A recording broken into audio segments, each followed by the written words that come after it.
we're going to start really first. Anytime we have a room full of constituents and folks who are interested in public education, we have to talk about our district. So you thought you were coming to talk about funding, but really this is an advertisement for Pinellas County Schools.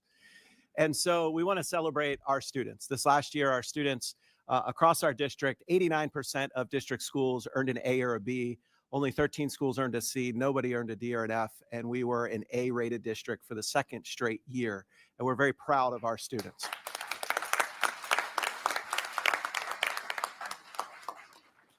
And so tonight, that is both a compliment to our students and to all of you in this room who care about public education. As we talk about the funding situation in our district tonight, I do want to just take a moment to let you know a little bit more about what guides our work. We do have a vision of 100% student success, and that means every student in our district. We're guided by this mission of educating and preparing each student for college, career, and life. And we operate under this set of 6 core values, and we value these core values and operate under them in everything that we try to do. It's not just something that's on a wall, but we have a system where employees can recognize one another when they demonstrate these core values. And last year we had over 17,000 submissions by employees recognizing their colleagues for doing things extraordinary under these core values. And so tonight, as we're here tonight, I hope that you see these core values in action. So our topic tonight is our funding freeze from the federal government. And to understand that, I will walk you through at a high level a little bit about the district's budget. So our budget is a $1.6 billion budget. That is a large number. And it comes in a variety of ways and formats. And much of those dollars have specific things that they must be spent on. So you can see that 72% of our funding comes from local sources: local property tax, a local millage for capital improvements, including maintenance and facilities, and then our voter-approved referendum. Thank you for supporting our referendum. The referendum went from a half mil to a mil, and our employees have begun to realize those salary increases this month. But as you see, the state funds about 18.9% of our budget, and the federal government funds a little less than 9%. And as you see, for example, food and nutrition that is there is really our federal lunch program. It's not money that actually comes into the district or we use for other purposes. It simply is based on the number of students that eat school lunch. And so this funding formula is not the same in every district in the state. It's based on the property tax value of individual districts. And so districts with a large property tax base end up paying a larger percentage of the overall cost of educating children. But in Florida, we have the same base rate for every student. So it's roughly $9,000, a little bit more for every student in your school district. But some districts pay a lot more into it. Other districts pay less based on the property tax values in that particular district. The largest one in terms of percentage is Key West. Monroe County has the largest tax base that pays in. And then there are some rural counties where it's actually the opposite. The state pays about 80% and the local tax base can only cover about 20%. But having said that, as you look at the federal funding, we're talking about $9 million in federal grants, Title II, III, IV, and adult education, and we'll dive in to what those look like in just a moment. But I do want you to know that as we look at our budget, is $9 million a small amount out of $1.6 billion? Of course it is. But the way that these grants and our funding comes in, a lot of these things are what are called categoricals. They have to be spent in certain ways. And so tonight, as we walk through that, we wanted you to understand that high-level look. And so as property tax owners in Pinellas County, you are contributing to our budget. You can see the local funding, and you can see how we spend that and where the referendum is, how much goes towards building maintenance and repairs. And so in order to understand our budget and the reason for this meeting this evening, it's important to understand the timeline. We operate on a July 1st through June 30th fiscal year, with the school year starting, of course, in August. And it takes several months, as you can imagine, to put together the budget, to plan on how many students will be in our schools, school by school by school, to plan the number of teachers that should be allocated school by school. And you can see a little bit of what that looks like. And so in January, we begin staffing for the next year. The governor releases a budget, then the legislature reviews the budget and eventually gives that out. This year, of course, it was a little bit later when the legislative session ended.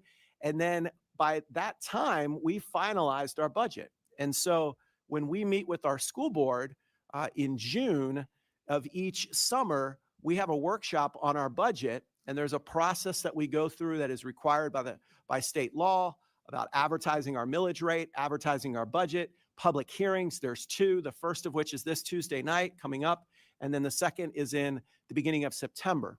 But all that to say, the process is cyclical, and as you can imagine, if you're planning your own budget at home or in a business, there are definite deadlines and highlights of that process. And so when we met with our board on June 24th, we overviewed all of the items in that budget that I showed you at the start of this presentation.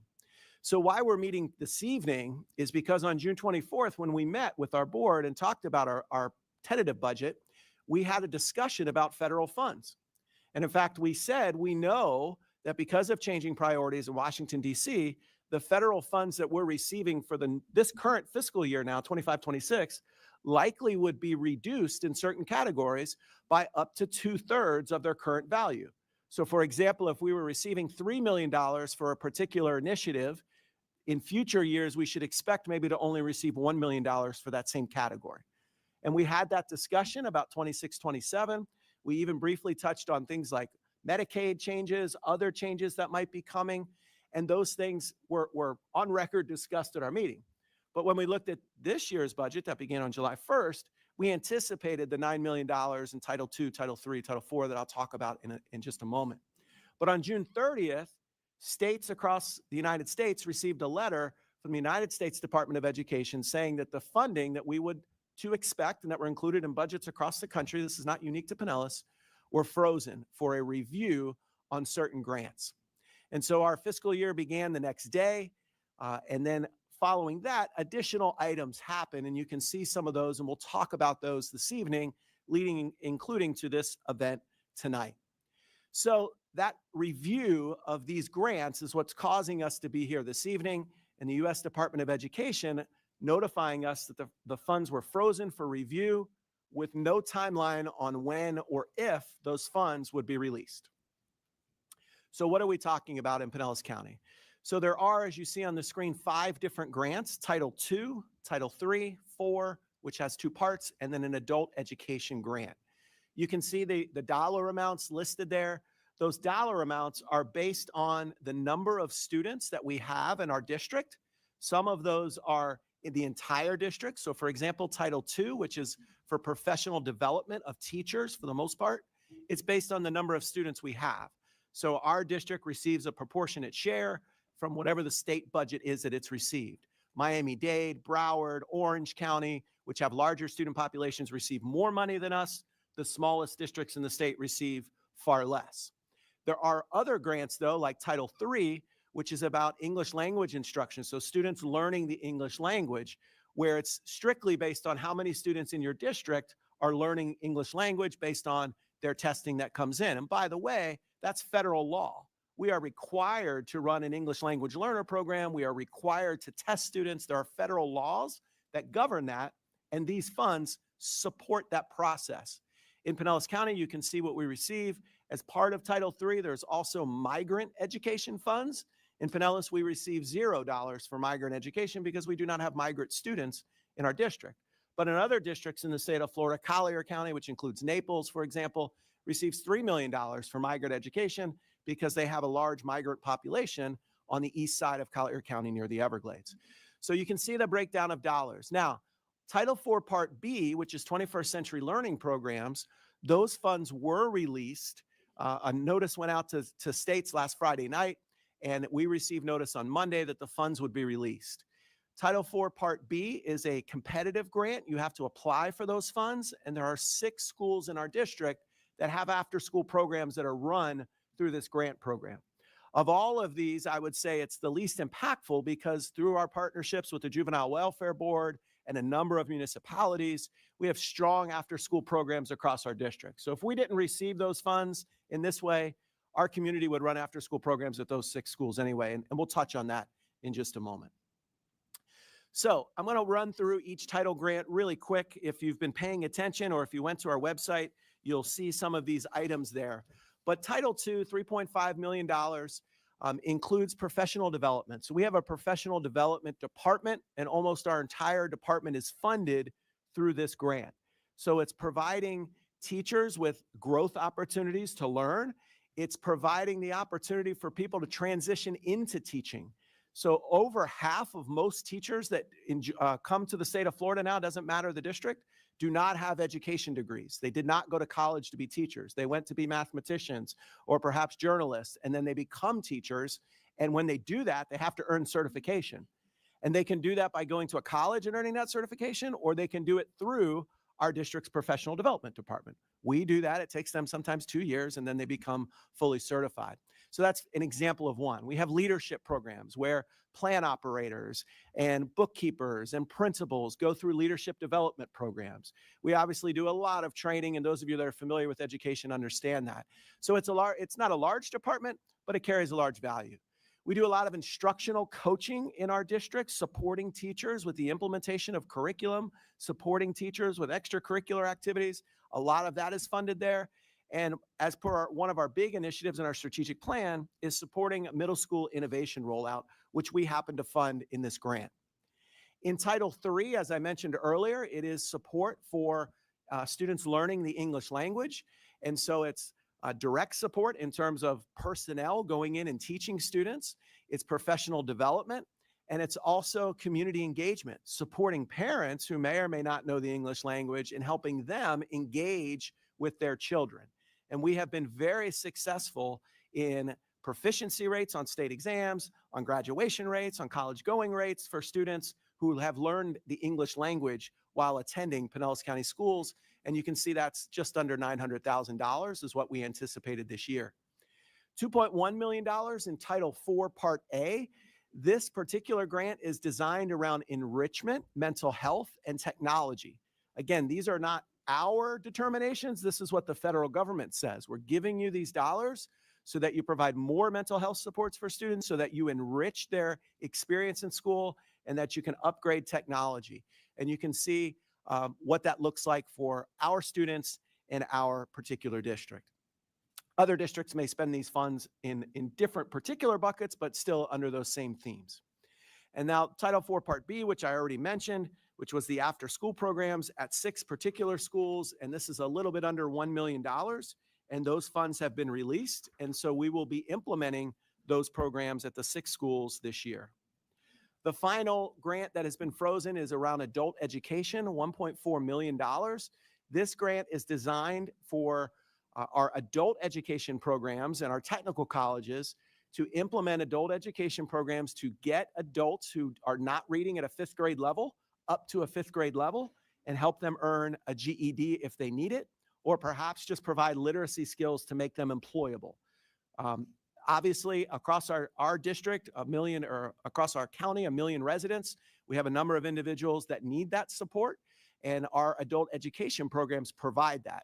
We also work with some in the community to help us with that, and the number and population of students we serve, adults there, changes each and every month. So with that as an overview, we wanted to share a little bit of thinking of what the board and the conversation we've had and some of our thoughts. So first of all, the board unanimously believes that program reviews for compliance, which is what the United States Department of Education has said that they are doing right now, is completely reasonable. We expect our district and every other district in the country to implement these funds in the way that the law requires. And whether that law involves diversity, equity, and inclusion, or age groups of students, or accounting principles with finance, whatever the strings are that are attached, they should be implemented with fidelity. We 100% agree. And we would say that our district, we can't speak for everybody else in the country, but our district has implemented all these programs with great fidelity. We receive audits on them. Our state of Florida audits us on these, and we've had no audit findings that ever have shown any compliance issues. What we argue is that the timing of this review is not reasonable. To do so the day before a fiscal year begins, when we've hired 47 people off of these grants into positions, is not a reasonable expectation. Yes, Florida starts school maybe 2 or 3 weeks earlier than other parts in the country, but it really doesn't matter if it's August 10th or September 2nd. To do so a month before the start of school is not a reasonable expectation. We also believe that changing priorities at the federal level or at the local level are reasonable. And so if the United States Department of Education wants to shift the priority of these grants over time, that's a reasonable expectation. When we have a new superintendent, we have a new school board chair, you have a new mayor, a new governor, priorities change. And that's the reality of elections and our democracy, and we support that. And so if next year, the 26-27 school year, the federal government decides to use these funds in a different manner, whatever that manner may be, that's okay. But to change that priority, if that's part of this review process today, is not a reasonable expectation for school districts or any local government. So the board has been unanimous in supporting, and the reason we're having this tonight is to advocate for the release of these funds and to do so immediately so that school districts can move forward with their plans. And also, if plans are changing or whatever the situation might be, just bring closure to the situation, because our employees return to work on August 1st. That's next week. And so if we're not having funding for some of those positions, we have to find other places for those individuals, and we have to find other ways to either eliminate or accommodate the programs that they were running or the supports that they provided to our children in our county. And so we don't have a month or 2 months or 6 months to figure this out. We have to act on this now. And by the way, back in that timeline, the federal government's fiscal year begins on October 1st. So they do operate on a different timeline, and that perhaps might be part of the reason that they're taking their time. But in either case, it's not fair to local districts who are trying to do the very best they can for the children across the nation. So a couple of things that have happened since the initial discussion at our school board about this. The state did release what are called rollover funds. So these are funds that were unspent by our school district last year in these same buckets. And you may say, how do you receive these funds and not spend them all? There's a variety of reasons. We can't overspend, so you plan for the maximum amount. And if fewer people show up to training, you pay a little bit less. But also when we have vacant positions, we typically don't fill them during the school year because we don't want to take someone out of a classroom to fill a coaching position across the district. We just hire it for the next school year. So you can see in the different title programs, we have rollover funds that add up to around $2 million or so out of the $9 million that we were expecting. And then we plan for about $1 million in our budget for unexpected expenses in these areas, supports that we need. So there's about $3 million in actual funds. Now the other funds, the after-school funds, have been released, so it's really $4 million to address $9 million in plans. The total salary is about $5.2 million, and the total in programs across these grants is about $3.7 million. And I mentioned 47 positions were affected overall. And so before we get into more details on specific changes and shifts in that, I want to invite up three individuals who have advocated for us and have helped us to solve some of these issues. The first individual I'll call is Mike McCurrick. He's the CEO of the Juvenile Welfare Board. If you're not familiar with the Juvenile Welfare Board, you should be.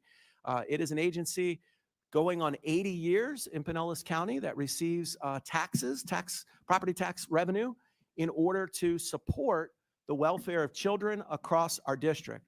Mr. McCurrick, as the CEO, we reached out to the organization and said, looks like we're going to lose supports for mental health. How can you help us? That's a key pillar of Juvenile Welfare Board.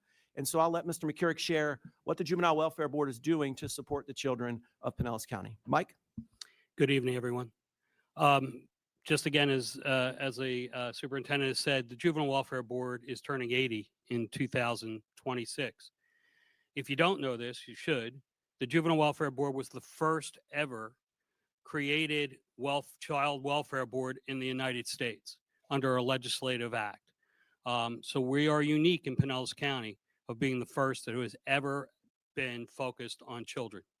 And that's an important thing to think about, because as we move forward, we will continue as part of our motto, our mission, to make sure that we stay in that focus.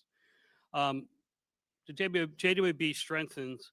It's got strengthened its roots. It's our ability to use information and data to drive directions and decisions to find solutions to meet and improve the children's future. JWB recently held, very similar to the school board, listening sessions. We called in our partners, our funding agencies, as well as other agencies, and said, tell us what you think. Where are you having problems? What's going to happen? I don't have any money for you today, but I want to know about what's going to happen to you and where you think this might go. And in the future, as we create our new strategy starting in 2026, we'll consider these things. Well, as we started to do that, we found out that there were some actions that we could possibly take, both in advocacy, training, funding, development, and we could make some contract amendments by being a little bit more flexible, which all were budget neutral to what JWB had. So the funds that we're talking about tonight are funds that we had in our budget. We call it lapse, but our lapse is funds aren't being used, won't be used before the end of our budget year, and they're available and could be available. So we made some budget changes specifically in this area. We really looked at the gaps, the funding gaps, and the potential for how we might be able to address this specifically in the mental health area. We have two organizations that we've worked with in the past, or continue to work with. That's the Suncoast Center and Directions for Living. Both had lapsed funds. The Suncoast Center had $400,000 worth of lapsed funds. But those lapsed funds mean that they had therapists ready to go, ready to be able to help and support the children of our community. Directions for Living had two, and part of their group that had lapsed funds that were ready to be able to support the community. So we then spoke to those two agencies and said, we're going to take those funds, we're going to utilize the staff that you have, the therapists that you have, and as the school district needs to be able to provide these services, be able to reach out and use these services, will both be provided by Suncoast Center and both by Directions for Living. Directions for Living is in 5 schools already, so they're ready and available to meet the needs of those 5 schools immediately. Directions has been working in the school system as well, and so referrals can go directly to these organizations and to the children specifically within this. That means that we will be able to serve an additional 300 students that need mental health services, that will need this support. And we're proud that we were able to do that. And we're working with other organizations as well to help look at where funding gaps might be and how we can be flexible within our budgets and to utilize funds that are budget neutral. Very clear, because we spoke to our board this morning about that. These are not new funds. These are not funds that come out of our budget, but there were funds that we found that were lapsed and could be better used in this environment. So we're going to do that. So that's $600,000 that we can provide. That actually helps students from 4 to 17, and will continue to have who need and continue will seek care in the mental health arena. What we really want to be able to do is to continue to be a real strong partner of the school system, be a real strong partner to the community. Our focus, again, is to provide value-added services for the children of this community, to give them an opportunity to be who they want to be. And we'll continue to focus on that as we move forward into the future. So be on the lookout to hear more about what JWB is going to be, because we've been a very quiet organization. Not very many people really know about us or what we've done, but be assured in 2026, you're going to hear a lot more about us. Thank you. Thank you, Mr. McCurek.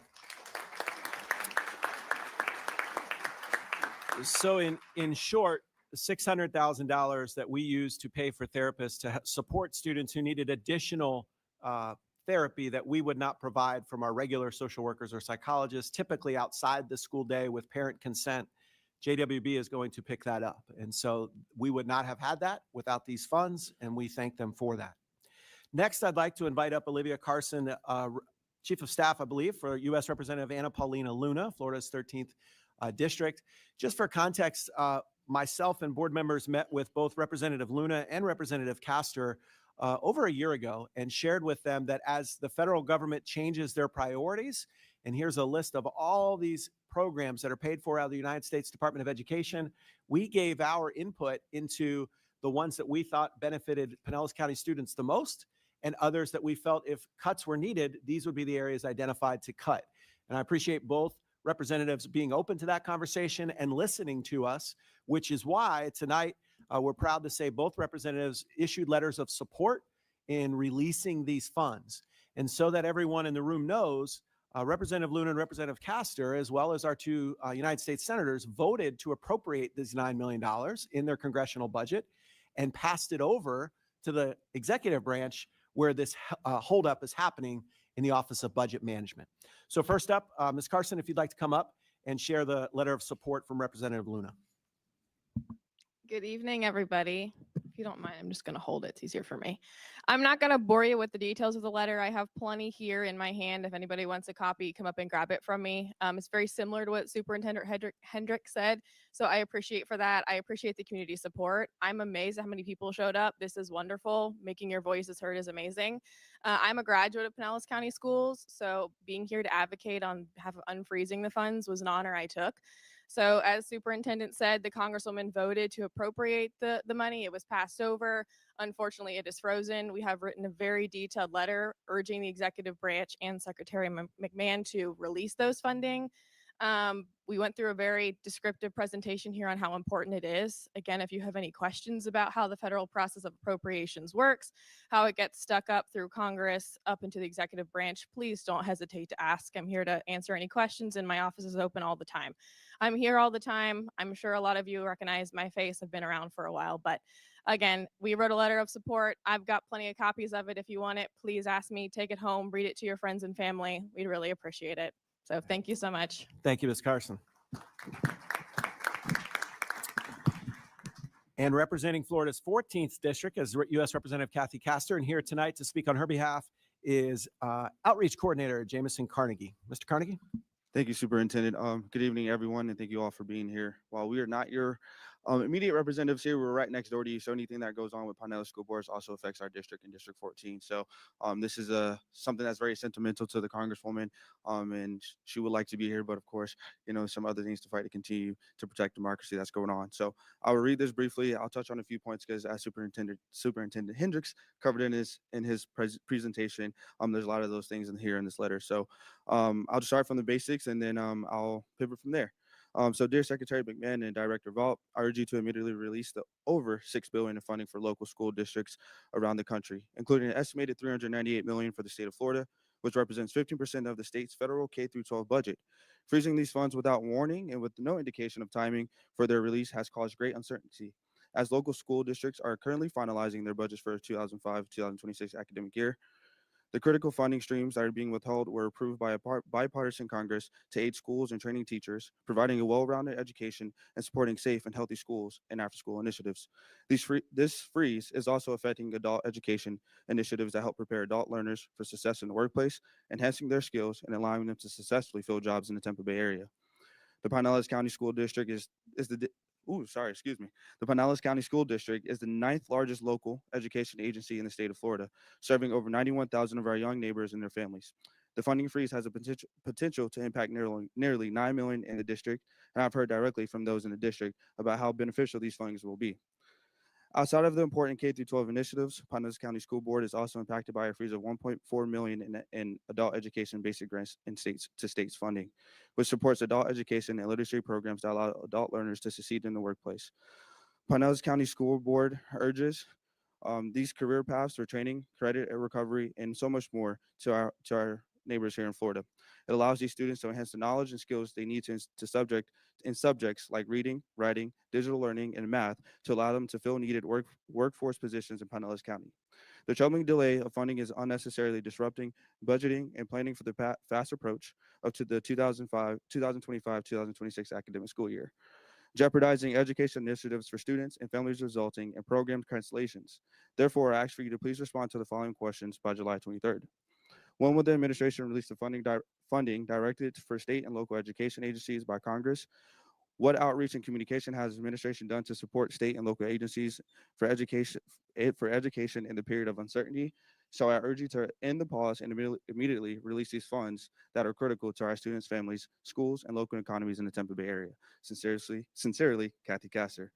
So not only is the Congresswoman fighting here for our education, but also for wraparound services, whether that's in mortality rate, young students, education, mental health, whether it's after school programs. This is something that's very interesting and very heartfelt to the Congresswoman. So thank you guys for having us here. If you guys have any more questions, please reach out to our office. If there's certain things that you guys need help with, whether it's the beach nourishment or any other issues that you guys are facing, please reach out to our office. Thank you.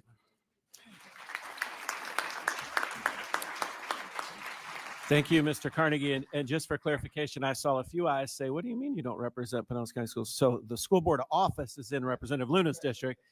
Representative Castor does represent portions of St. Petersburg. So I want to just share a few more items And that is, so what specifically is being cut? So on our funding website that you had access to, you have a QR code there to go to that funding website. The QR code is also on the screen. We've listed an updated list of every single item that is funded in each one of these grants, what our current plans are as of this moment. And you'll see it's still a draft, and there's even a few typos and things in there, of what will be kept, what will be used with those roll forward funds, what are some funds that we can find in other places. We mentioned the Juvenile Welfare Board is supporting some. And so I'm not going to go line by line. The intention tonight is not to have a discussion about every one of these items, but I'll just share a few highlights, and you can find them on this website that we've posted. And we will continue to work through this process. And if the funds return, obviously, some of these programs and positions will return as well, knowing that, though, a year from now, we do expect only a third of these dollars to come through. So this has forced us to accelerate that change in philosophy by 12 months. So under Title II, which is professional development, I mentioned earlier, we will be reducing 4 positions in our human resources and professional development departments that directly support bringing in new teachers. We will be reducing the pay for teacher mentors. We typically pay experienced, successful teachers to mentor what we call 0-year teachers, brand new, and then 1st and 2nd year teachers. Due to these cuts, we'll only be able to do that for brand new 0-year teachers. We will be reducing a number of opportunities for professional development for our teachers, and any sort of ability for them to attend travel or anything outside the district using these funds has been cut as well. Some of the support for certification would be reduced in this grant as well. Not comprehensive list, but you can find that on our website. Under Title III, which is cut, this is probably the largest cut, is a reduction of 13 ESOL positions. Those are teacher positions in schools. And so those are in elementary schools. The way that works is ESOL stands for English Speakers of Other Languages. It requires a special certification by the teacher. They're typically also certified in elementary education. And so those individuals will move towards vacant classroom positions and be regular full-time teachers. Not every district has certified ESOL teachers. Some just use bilingual assistants. In our district, we have both ESOL teachers and bilingual assistants, which is one of the reasons why we've been successful. And so that is one of the largest cuts and helps to fund some of the other opportunities that you see.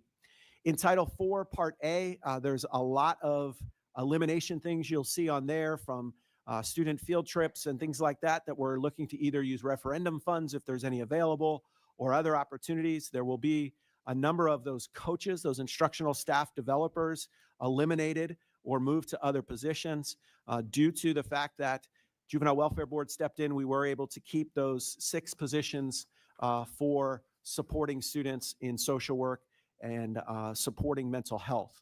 As was mentioned, the Title IV Part B is fully funded, so we'll run those programs at the 6 schools. And then in adult general education, much of that, because the roll forward was so large and we do have a workforce fund balance that we can utilize, we'll be able to do not all, but much of that support through our Pinellas Technical Colleges and the fact that we had a large roll forward. But the largest cuts would be in Title II, in Title III, and the enrichment support. It is important to know that no employee in our district will lose their job as a result of this. And affected employees, even if their position is changing, their salary will stay the same for this school year. As was mentioned, we knew this. The board had a discussion about this for 26-27. So we know that those long-term impacts are changing as the federal priorities in education change. And so you can find that list of programs to be modified or eliminated. Again, I can't say it enough. It is a draft. It will continue to evolve as we work with staff and notify employees. And so at this point, I'm going to pass it back to Mrs. Hine, who's going to share a little bit more of how you can support, and then we'll get to our feedback portion. Mrs. Hine? Thank you. There's a lot of details there, and I do recommend you look at that document that has been posted online. I'm sure for you, just as for me and all the school board members here, it's hard to hear some of these impacts to our students and our programs and our community. But hopefully you also see that you have school board members and district leadership who are committed to ensuring that we continue to provide excellence in our schools. our schools impact all of us, whether you have kids in school today or it's been a long time or you even haven't. It affects our entire community. So one of the things we're here tonight is to ask for you to help, to ask for you to engage and tell you the different ways that you can. So certainly one is through being involved in our schools. I imagine each one of you has a school within a couple of miles of your home. And so you can volunteer, you can mentor in your schools. And I want to tell you, it makes a difference. I've seen it at my own kids' schools. When you just show up and say, what can I do for you? You know what that does to a teacher, to a principal? It means a big deal. We have someone from our Office of Strategic Partnerships here tonight. Can we point them out? Miss Dean Dahl, there's Miss There Dean. she You is. saw her outside. Miss Dean, wave. Thank you. Yeah. And so if you want to find out more about volunteering, mentoring, having your company do those things, please see Miss Dean. You can also find the information online. A second way, so as you've heard, the Juvenile Welfare Board is helping us pick up some of this funding gap. Thank you.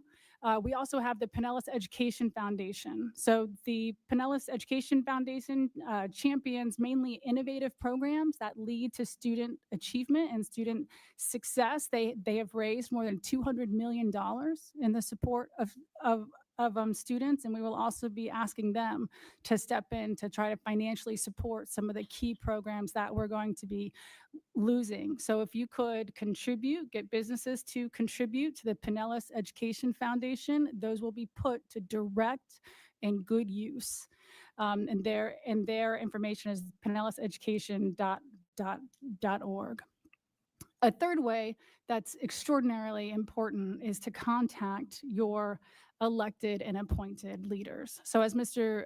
Hendrick explained, the legislative side, the Congress and Senate has appropriated the funds. This is being held up by the executive offices.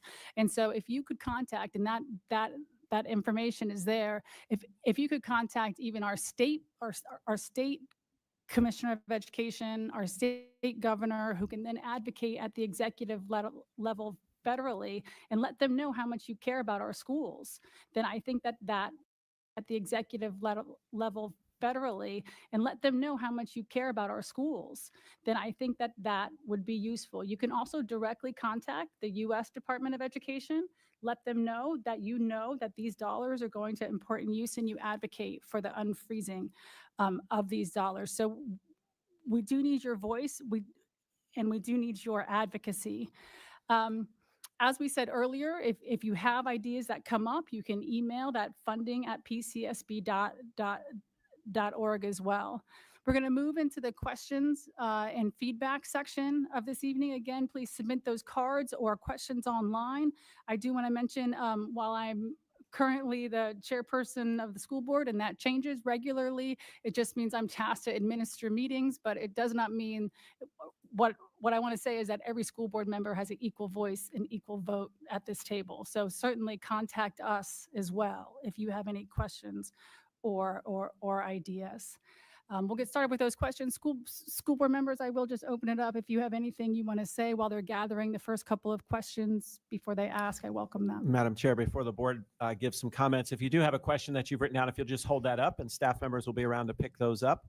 We also have comments that are being left online as well as at the location in St. Petersburg. So if you could hand those up, our staff will be ready to organize them and ask the questions after some brief comments from the board. Mrs. Meyer? Thank you so much. I just want to thank all of you for being here tonight.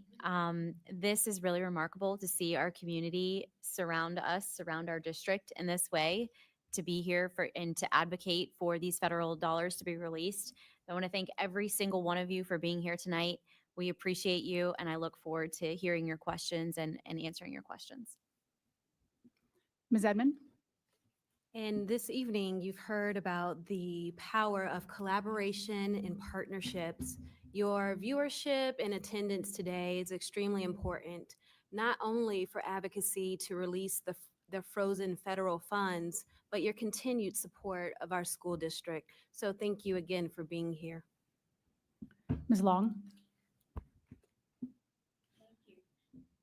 One more. Okay. Thank you all for being here. We are really feeling this impact. And this is my 44th 4th year in Pinellas County Schools. I taught for 34 years. I'm not going to cry. This is heartbreaking. This is the only career I've ever known. And I love our children. My 2 children are products of Pinellas County Schools, and we all benefit from their education. You know, I'm getting older. I might be seeing some of my former students in a nursing home someday. And y'all, you need to think about that. But we're 7 in our administration, but there are so many of you out here tonight that can think outside of the box and think of ideas that maybe we didn't think of. You know, you're so focused, sometimes the idea goes right past you and it's sitting in your front of you. So please, please get engaged. Please continue to see what's going on. And any way you can help us. You're not helping the school board, you're helping our children. And they are the most important part of our county. So thank you so much. Ms. Blacksburg? Just to echo my colleagues' sentiments, I appreciate all of you being here in person and online. I understand you're taking time out of busy day and away from your families to advocate, and that is what we're here to do. None of these decisions have been made lightly or without a tremendous amount of effort and thought put into place by the superintendent and administration. So while this is heartbreaking and very hard, it is heartwarming and fills me with a lot of joy to see so many people here that are willing to stand up and advocate on behalf of our kids and our schools. So thank you. Mrs. Kane? Thank you so much. And to echo my colleague Seitemans, thank you all for being here. Every single person who has taken the time out of their week and the middle of their week to be here to support the kids of Pinellas County Schools. I want you to know that we on the board are thinking creatively. I know in times like this, it's easy to get wrapped up in the panic and the negativity in what may not be able to happen or we can't make happen. But I think it's important to remain thinking creatively in how we as a community can pull together to fill these gaps, to help our kids to have all of the programs that they're used to having, so we're not taking away from their opportunities and their educational opportunities in the future. So please, please, please, if you see there are ways that the community can support so that we're not, even in the interim, while we're waiting and advocating and trying to get these funds released federally, we can continue to fill those gaps in Pinellas County Schools. And I think, you know, as a mom of 4, sometimes you've got to make something out of nothing. And I think this is one of those moments when you're looking in your fridge and there's nothing to eat, but you've got to be creative. And sometimes you make the best meals out of those opportunities. So sometimes it feels negative, but you come out better in the end sometimes. So I want us to remain focused on that and let you all know that on the school board, we're continuing to think creatively, and we're going to do our very, very best to make sure that our kids continue to have the best opportunities in Pinellas schools. Thank you for being here. Thank you. We'll go ahead and start with the questions. The first question from the administration building: what actions have the school board and superintendent taken to put pressure on our Representative Luna and the governor to demand the Department of Education release these funds? Our school board has taken the opportunity to write letters to all of the elected leaders in the state and federal. So we drafted and unanimously signed letters to the U.S. Department of Education, as well as to the Office of Management Budget, the OMB, as well as to the Florida Department or the Florida Commissioner of Education, our governor, and then our local delegation. And we appreciate both U.S. representatives who have written letters advocating for the release of these funds, including Representative Luna and Representative Castor.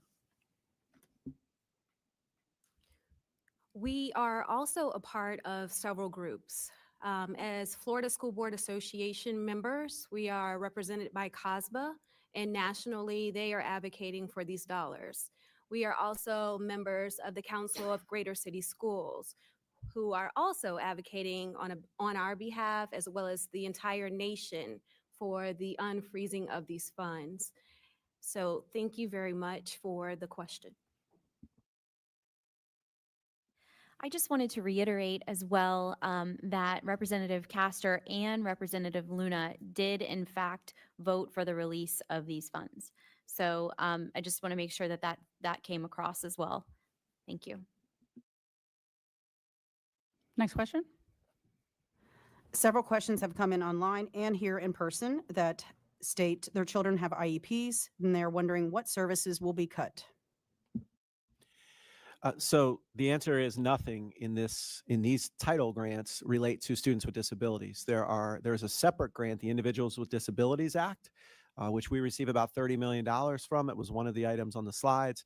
That has not been touched at all, and there's no anticipated changes to the Individuals with Disabilities Education Act. So as far as students with disabilities is concerned, neither state funding nor federal funding has changed this year regarding that, and so you shouldn't see any service cuts. Next question. Next question. Several questions focus around this topic. Could the district post a sample of how community members can advocate on behalf of the district so they can copy and paste the language into an email or letter? We certainly can. We certainly can do that. I would suggest, though, that it's really helpful if you customize it. And I'll just let you know, as an elected person, we know when it's been copied and pasted and sent through chats and sent through bots or whatnot. We know. And so really, I just want to tell you, frankly, that it's most effective when you speak from your heart and your experience, and they know that this is coming from a constituent, an individual, a citizen who cares about this. We'd be happy to provide you language, but I would just recommend you take what we have on that funding site and whatever hits your heart the most and write a letter. Next question from in person. Have these funds only been frozen or have they been diverted to other areas or budget lines? So as of now, they've been frozen. One of our advocacy points, as I mentioned earlier, was for just a conclusion. And so, you can read, I can read, we can all surmise that perhaps these funds might be repurposed to some other reason. We don't know. That's part of the problem here, is we don't know. And so could they be repurposed? They could. Could they be never given out? They could. Might they be given out tonight? Maybe. But we don't know. And so they could be repurposed to other things. And we have been told that, school choice is one of those areas of federal priority that is coming. And so these funds could be used for that purpose, but we don't know as we sit here tonight. Next question from in person. How long can we wait before having to take action on the money lost? We have to take action. So this coming Tuesday on July 29th at 6:30 p.m., time certain, will be our first public hearing of our budget and millage rates. This coming Tuesday, that's why we're talking with you this evening. But as Mr. Hendrick mentioned earlier, July 1st started our fiscal year. So we are already spending money. So we are going to have to take action immediately. Next question from in person. Will referendum monies be reappropriated?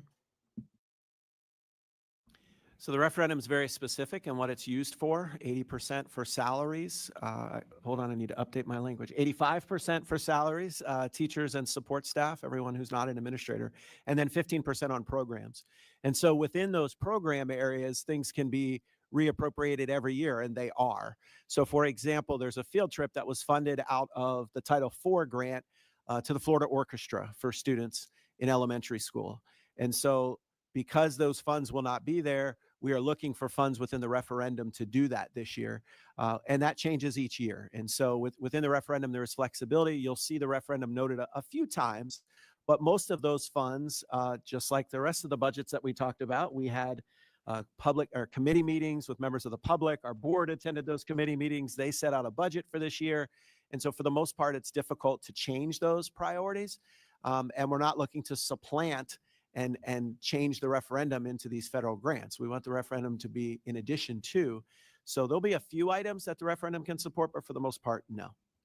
I also want to mention on that question, we have what's called ICROC, the Independent Citizens Referendum Oversight Committee, and those independent citizens review exactly how we spend all referendum dollars to make sure that they are in compliance with the voter approved language. So we will absolutely spend those funds as approved by the voters.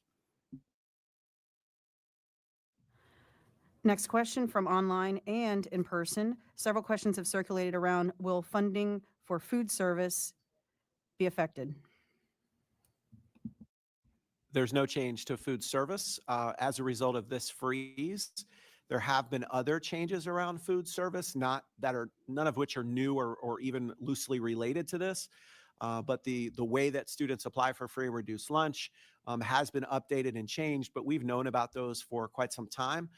As you might know, there are other changes related to food service in the SNAP program and other things that touch that. So I think food service in general across the country might have some changes, but not specifically today as we sit here as it relates to children in schools. Next question from in person. Is there any possibility of state funds being available to offset these massive cuts? Are there any conversations with the State Department of Education officials at this time, especially related to civics and workforce readiness programs that have been emphasized by legislators? I can tell you that the letters that we authored and signed to our state legislators do ask, one, that they advocate for the release of these funds, and then two, if they are not released, to please step in and support us in continuing to achieve the excellence we are by supplying these funds. We have also I know a number of us have been in touch with our locally elected state representatives who we know are advocating on our behalf. So we have asked. It would be great, but again, it's one of those things that is not conclusive at this time. Next question from in person. If some of the funds are released, what are the priorities? It's an excellent question. And so because some of this involves programs and some involve positions, the answer would be different on both sides. So programs are easy to put back in, and things that don't involve people are easy to put back in. So if it's training, if it's field trips, if it's after school programs, things like that are funded in these grants, it's pretty easy to just re-up those right away, the mentoring piece, things like that. On the personnel side, it's not as easy because you've moved someone to a new position. Are you going to then move them back just to finish out this school year and then know that next year that position is being eliminated because you don't have the funding for it? So you have to look and see what is best there. In terms of priorities, we have a really clear district strategic plan and we try to follow that. So those pillars would lead us, but having students in classrooms with certified teachers and the supports that come in the classroom are first, and then we work our way out from there. I would say, though, that can change in terms of what those priorities are today. And I'll give a good example. We mentioned 4 positions in human resources and professional development. We don't like eliminating any of those positions, but the fact remains that we are onboarding fewer people because we've had a higher retention rate, and we need fewer employees because there's fewer students. So we don't have as many hires going on right now. And so the volume of work in human resources is a little bit less than it's been in, say, some other summers. So we look at what is the need today. So if the funds are released next week, that priority might be different than if the funds are released 2 months from now.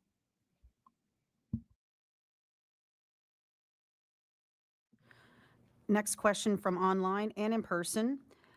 What will happen for magnet funding or other special district application program funding? It's not impacted by these grants. The magnet funding, transportation, teacher salaries, all of that is out of our operating budget. Next question from in person. How were the areas to cut determined? It's a good question. And so when you look at these budgets, I mentioned briefly in my comments that these are the ways that we choose to use these grant dollars. Other districts may prioritize other things within these grants as long as they're within the umbrella. But for example, the fact that we have certain teaching and learning positions as instructional coaches on these grants and not in our operating budget or not in the referendum budget where there are those positions there as well, I don't want to say is arbitrary, but if you have, say, 40 positions total and 18 are funded here and 22 are funded over there, It is slightly arbitrary in terms of which is on which one. You have all of them, but the funding source can change year to year. So when you look at that, we're not just looking at the grant, but we're looking at the whole of the picture. We're looking at everything that's impacted by that. So how are these cuts determined? They were determined talking to the leadership team, looking at student data, looking at what we have the ability to fund other places. And then also in some cases, not all of the people in these positions are certified teachers. And so if there's no other position in the district that you can fill, then that's not a position we can reasonably cut and offer you something. We're not going to not have someone come to work. So for example, there are positions in our research department that these are folks that went to school to be researchers. They have doctorate degrees in research, but they're not classroom teachers. And so that position can't just be moved somewhere else. You either have to fire or non-renew that person. And we've already committed to the contract for this year, as for the reasons we said earlier. So all of those things came into play. But ultimately it was, like any other thing, end of the day conversation amongst district leadership and amongst the people who support all of these departments to say, where can we best live if we don't have these funds? Next question from online. How is the enhanced middle school experience affected by the freeze? Yeah, really good question. We have had great success in our middle schools the last several years. It's been a priority of the board through some of our objectives on our district strategic plan. And part of that is through most of that is through teacher training and changing the way that we try to make middle school more age appropriate for the middle school brain. And those of you that have middle schoolers know what I'm referring to when I say the middle school brain. And so the training teachers, supporting them in those efforts. So we were going to, and the board was really clear with me that that is an initiative we do not want to touch. And so we're keeping that training alive. There'll be a little less in terms of money dedicated to it, but all the processes, the things that we've set up are running forward. But maybe the trainings that we do aren't as grand, aren't as large, maybe not as many items. Maybe you don't get a book to take back to your classroom. Maybe you don't have the extra resources and supplies to go back to your classroom through it. But by and large, that is an initiative that the board was really clear. It's part of our district strategic plan. It needs to continue regardless of funding. I'd like to mention a couple things on that topic too, just to demonstrate to you that we have a return on investment for these tax dollars. So if any of you want to talk about ROI and how these tax dollars are being invested. So in the middle school experience program, we just started this 3 years ago. We started it in 2022. At that time, 8 of our middle schools were A or B schools, 8. In 3 years, 20 of our middle schools, 90% of them are A or B schools. That's an extraordinary ROI on those tax dollars. And so we would like to see that funding continue for sure. I'm a mom of 2 middle schoolers essentially, and we all know that adolescence is a powerful age. That is the way I choose to say it. It's a powerful age. They are becoming right in front of our eyes. It is also the age where we lose kids. Yeah. That's why this program has been so important and has had the scale of impact that it has. And it's a really important example to raise. I'm glad you asked that question. Next question from online and in person. If we are making cuts in the new teacher training mentor programs and professional development as a whole, how can we ensure our new teachers are getting the support they need to maintain excellence?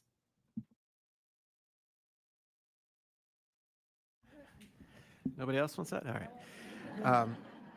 It's a really valid question. And so I shared with you that more and more teachers are coming to the profession from other areas, and that's just a fact. So how do we do that? That's part of the work of school administrators, principals, assistant principals, department chairs who lead these areas. And look, that's a hit. There's no way about that when there's fewer mentors who are paid, it doesn't mean that, there's informal mentorship that goes on all the time in schools that is not paid for. But when you have paid mentors and you have regular meetings and you have a structured way of dialogue and making sure, hey, did you remember to do this? Do you need help with that? It makes a difference. And so how do we ensure those things happen? I'll just be honest with you. That's a real cut. When you don't have the staff, when you don't have the same level of oversight, because when you're paying people to do things, there's an expectation to do it and there's oversight to it.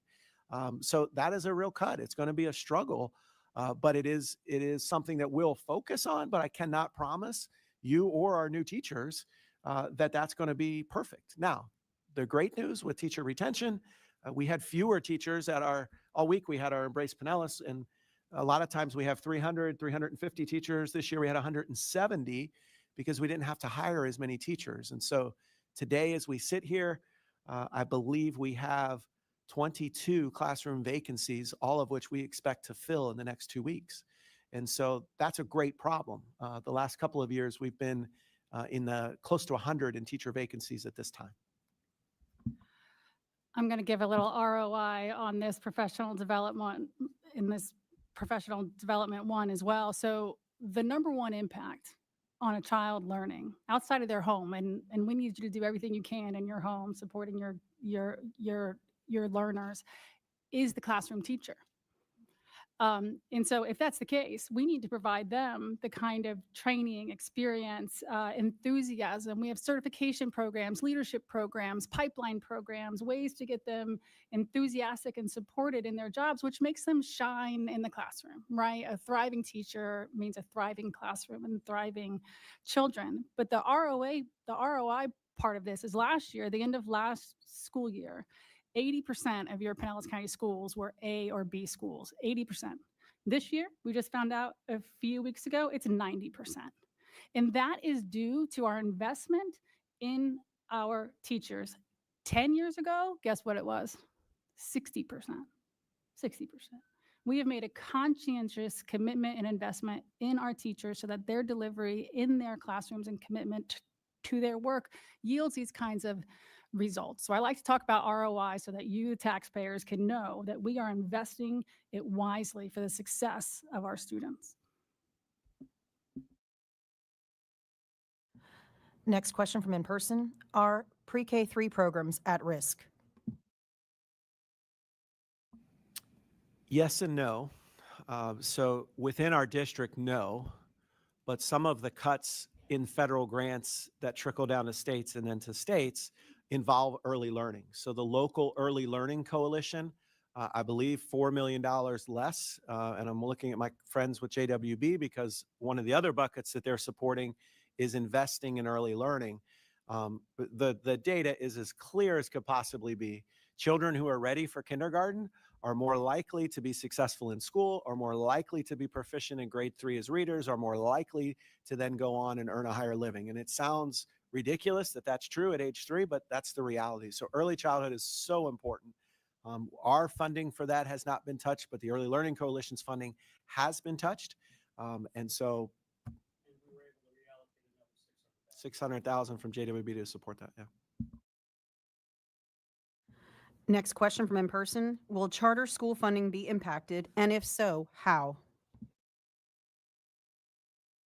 So each one of these grants, there is funding for charter schools and private schools. All of these grants flow down and they just follow the student. So there is a proportionate share within these that go to private schools and charter schools. And just for example, out of the $3.5 million in Title II, 148,000 of that goes to charter schools and 434,000 goes to private schools. So it's based on enrollment and zip codes and a whole host of other factors. So those funds never come to Pinellas County schools. They go directly to those either private schools or charter schools, and they face the same cuts in this scenario. So if there are rollover funds from their allocations last year, they have access to those rollover funds, but otherwise they do not have the funds. And we support their disbursement of those funds in terms of the accounting and sending it back up to Tallahassee. And they're well aware of these cuts as well and should be advocating just like we are for the restoration. Next question from in person. Specifically, what STEM changes do you anticipate? Will STEM teachers be losing their programs at middle schools or high schools?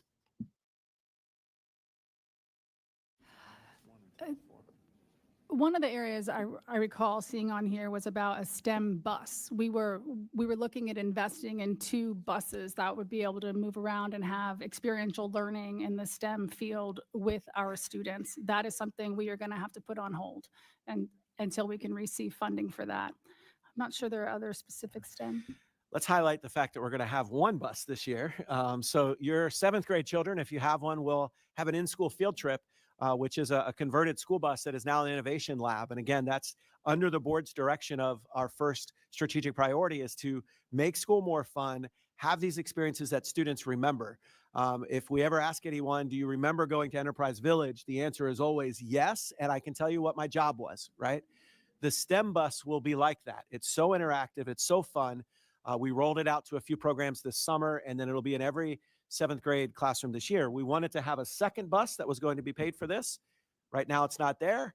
We're going to go back to the drawing board, but obviously that's an enrichment that eventually will get done, but it's just not going to be this fall. Otherwise, the other STEM questions in terms of STEM teachers, the allocations for STEM after school programming, all funded out of different sources. So those will continue normally. Education Foundation helps us, there's Bob. Education Foundation helps us with some of the after school programming through Duke Energy and other grants. And then we dedicate a portion of our educational enrichment allocation, which comes from the state, towards STEM programming. Several questions in person and online circulate around what are the expectations for budget cuts for the 2026-2027 school year? That's a great question.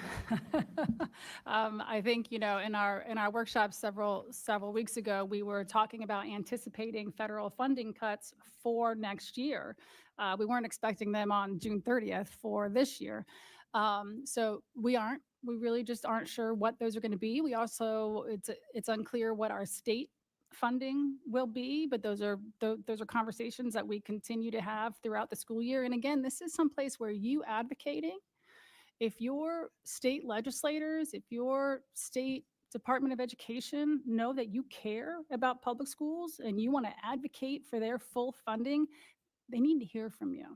They need to hear from you about your support for that. I can promise you that they hear from us. So, but like Mrs. Long, I believe, said, there's 7 of us. Look how many of you there are. So we would love for your support in advocating for that. As of now, I'm not aware of any reductions. If I may, I'm going to put Mrs. Edmond on the spot. She often puts me on the spot in public meetings. So this gives me an opportunity to flip the script. On behalf of the board, she attended a meeting in late May with the Undersecretary of the U.S. Department of Education through one of the organizations that she mentioned we advocate with. So she can give an update. And she shared this with the board in June when we had that conversation at the workshop. Thank you. I am the president of the Greater Florida Consortium of School Boards, and we represent and advocate legislatively for 10 districts around the coast.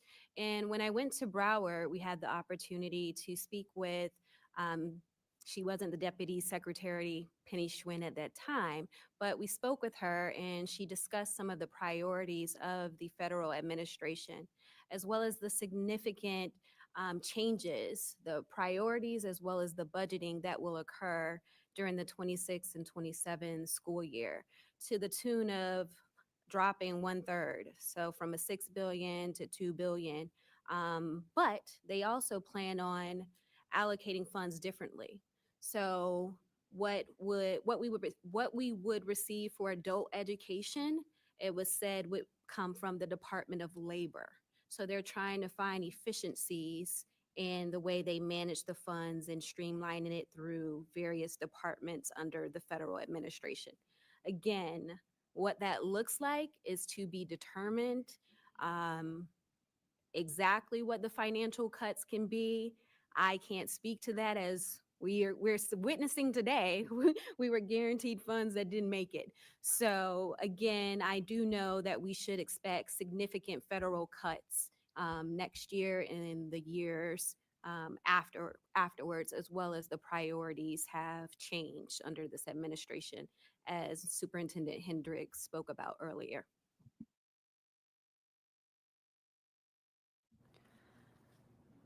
Next question from in person. If the community steps up and contributes funds to the schools, will the federal government then cut their federal future funding by that amount?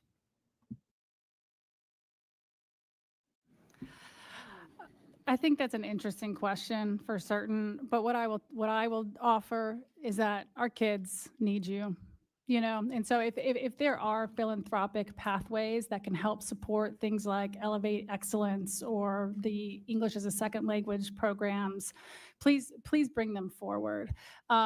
I also would say that we are one of 67 districts in the state of Florida. We are one of the 30 largest districts in the country, but there are hundreds and hundreds of school districts across the country. I'm not sure if the philanthropic wave of support across the country is going to be enough to factor into the federal government deciding, you know what, we don't need to do this anymore. People are just going to give to their schools. It's an interesting question. I can understand asking it, but what I would say is we can demonstrate the ROI on your philanthropy with our schools, and they will be put to good use, just as the Education Foundation knows with the programs that they've invested in, and we've shown that return in terms of academic excellence. So I also believe that this is an area that I wish we had expanded on some time ago. I mean, I don't know about you all, but I've been to plenty of fundraisers around the county for lots of different things. Why don't we raise funds for our school to support a whole range of activities, whether it's social work, mental health elements, or after school, before school, or learning elements, but also athletics, arts, a range of things. So I would advocate and ask you for your philanthropy. Ms. Blacksburg? I would just like to say, I know that this is frustrating for us to sit up here and say, we don't know. It is frustrating for us. We had a workshop on Tuesday that was 5-ish hours about, and we asked many of the same questions that you all are here asking tonight. And it's frustrating because we got the same answer. We don't know. All I ask is for some grace, because we are doing the very best that we can. We care, and we want, to be able, to support our teachers and students the best way that we're able to, again, without knowing. So I just wanted to add that little bit in there because we're all frustrated too. Next question from online. Will educational alternative services be affected? Educational alternative services or dropout prevention, which has a number of schools and programs. No, there are no anticipated changes in that regard. Next question from in person. What will happen with laptop distribution? Is this going to be affected by the frozen funds? It is not going to be affected. That's paid for out of our capital budget, which you saw earlier. Pinellas County Schools taxpayers directly to the school district. No frozen funds, no hangups, so we're good. Next question from in person. Will all schools' funding be affected equally? The answer to that is really, as you see in most of these positions, is they are things to support schools. So are they going to be affected equally? No, because the level of service at each school depends on different things. Do you have more new teachers or fewer new teachers? Do you have more English speakers of other languages or fewer speakers of other languages? So it really does depend on what you have at your school. But really, by and large, it is equalized, but I don't want to pretend that it's perfectly equalized because part of it depends on what you have at your school. I do want to mention one thing because we mentioned the referendum earlier. The best part of this situation for employees is because of the voters in Pinellas County and because those dollars come directly to the school district, every employee in Pinellas County, our teachers will see over $4,000 raise this year as a result of local property taxes. And every support staff member who's not a teacher will receive $2,900 increase as a result of that referendum. So as we talk about all of these things, and it seems so bad, and it is, our employees will receive raises because of Pinellas County residents that does not involve the state and does not involve the federal government. And so as you leave tonight or later or talk about this, just know that that's a really important part, and we cannot thank our community enough for that. Next question from online. When will the revised budget be completed, and is that something that the public can view? So July 29th is the first budget hearing. It goes again in September, and it is updated each time. It's also updated throughout the school year, and at every school board meeting, there are documents, and the board votes on any budget amendments or changes to the budget. The budget actually changes all year long because our funding is based on student enrollment. And so as we have more students, you may receive additional dollars. As you have fewer students, you receive less dollars. And so it fluctuates all year. That's a normal process. So the overall budget numbers and the general numbers is pretty similar throughout the year, but it does change. So you'll see the budget's already been adjusted as a result of these for Tuesday night. And then we'll have another one in September. That's sort of a finalized budget that the board votes on. But then it does have slight adjustments throughout the year as revenue is received or not received. Next And- question. And those items are posted online. If you visit pcsb.org, you can view the agenda for our next school board meeting next week and time certain at 6:30. It includes the budget hearing, the first budget hearing. I just want to mention one thing on the budget as well. So it's money in and money out, right? Just like our households. And so the money comes in from federal, state, local sources. We certainly advocated for, and thank you for passing that referendum. So we have, the slightest amount of influence, I guess, on money in, but otherwise we are allocated money. The state tells us this is what your budget is. The federal government says this is what your budget is. And then our role is to allocate the resources that we're given in the very best way we can to ensure that 100% student success that we were talking about. So I just wanted to share that with you. I would love for you to look at the budget. As Ms. Edmonds said, it's available online now. And if you have any input, certainly on how we allocate those resources or the specific ideas right now around how we're dealing with this $9 million, we definitely want to hear from you. We need you to advocate in other pathways for the money in part. Our host in the back, if we'll do 2 more questions and then we'll conclude and give the opportunity for individual conversations. Next question from in-person. Teachers are mandated to have so many hours of training in reading and ESE to be able to recertify. If coaches are being moved out, how will our teachers get those hours? Those hours are actually not done through coaching during the day. They're done through training at night, in the summer, other times. So all of those will still be available. We offer them as a school district. Pinellas County Classroom Teachers Association offers some of those. You can get them online, other places. So there's a variety of places that those can occur. So there'll be no changes there.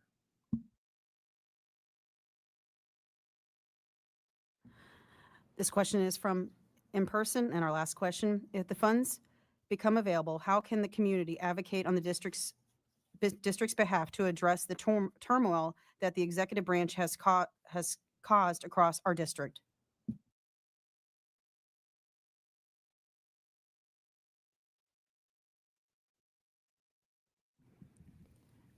I think we touched on it earlier where we just want answers. If we're not getting money or if we're getting a third of the money that we originally, projected to have, we just would like answers. So clear and concise. Again, when is it coming? Is it not coming? Is it half? Is it a third? And time for us to be able to plan and budget. So I think any sort of advocacy on that behalf would be, we need a timeline. Every business works on a budget and a timeline. So I think that would be what I would suggest. I just want to say this to all of you.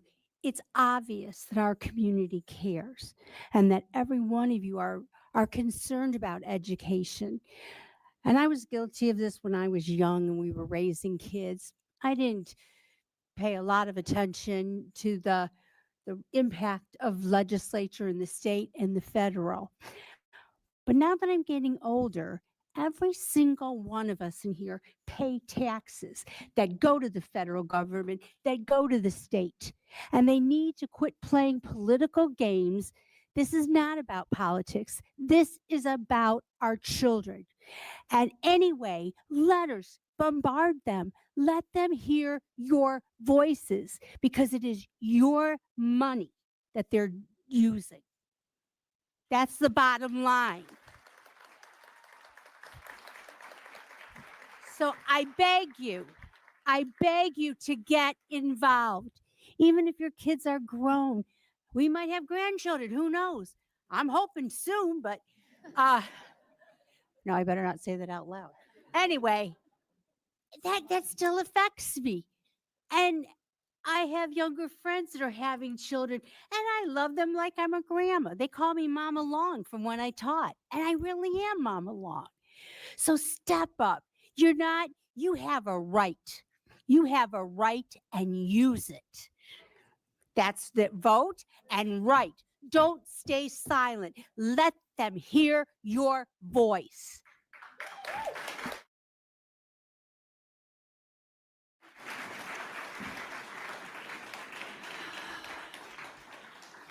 Thank you, Mrs. Long. Thank you, everyone, for being here tonight. But what I do want to do is I want to thank our superintendent and our staff who has been communicative, transparent at all points, keeping all school board members